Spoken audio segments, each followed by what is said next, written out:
First, we want to talk about the story that I've been working on student behavior. So Thanksgiving is fast approaching, and with it a 4-day or a week-long break for a lot of students and teachers that they are looking forward to. Students because they get the time off, and teachers because they get time away from students. In a RAND national survey of thousands of teachers, the #1 cause of job-related stress in teachers is student behavior, not low pay or long hours, just dealing with the kids. And while you may think, well, students misbehaving in class, that's nothing new, there is growing evidence that it is worse than it was 20, 10, or even 5 years ago.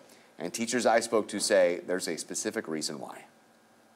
I had never, in all of my years teaching, encountered kids who were ugly human beings. This teacher, let's call her Mrs. Smith, has been teaching high school in Palm Beach County for decades. She agreed to share her experiences with us as long as we protected her identity. Get out of my face.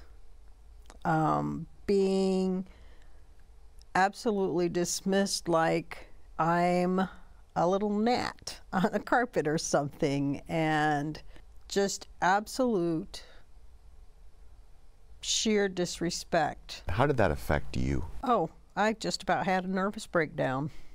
It was very stressful. It made it very difficult. There were days I did not want to come to work. I dreaded going into my classroom. I had never felt that way.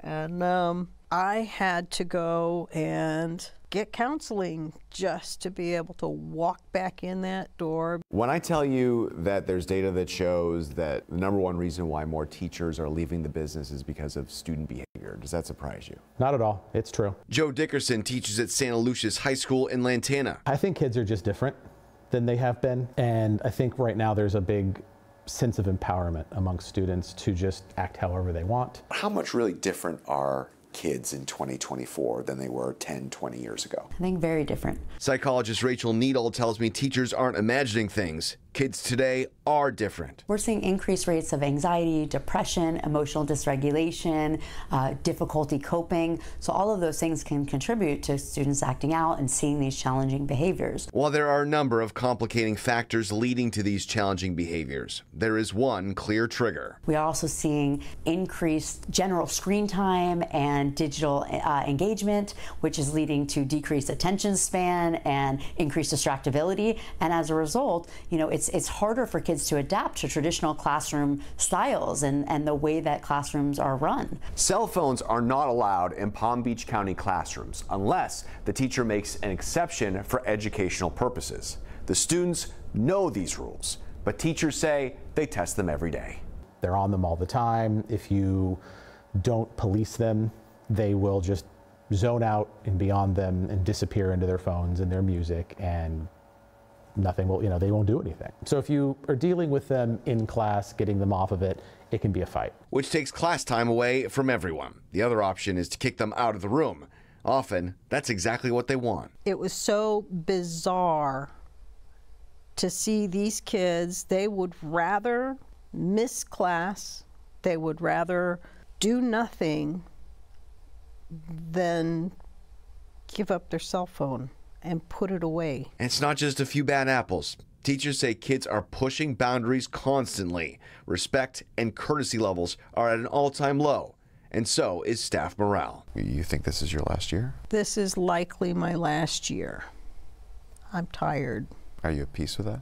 No, I'm not. Maybe I just need a break. I'm not at peace with it. I love my job. I love teaching, but I need it to be good for me. Of course, we all remember we saw teachers leave in record numbers during COVID. We know how difficult remote learning was and all that. But of course, the pressures of the pandemic are gone. Now we see other stressors that are still leading teachers to wind up quitting or retiring early. It breaks your heart listening to her talk. She loves her job. Most teachers go into that profession because they do love it, and to hear that she feels like she has to leave now. Are the teachers you're talking to saying what they think should be done? Sure. Those teachers that we spoke to and others say that cell phones should be totally out of the school. They understand that trying to teach them how to do this responsibly. However, it's just too much of a distraction because if they could possibly access them in class, then they're going to, right? They have them with them.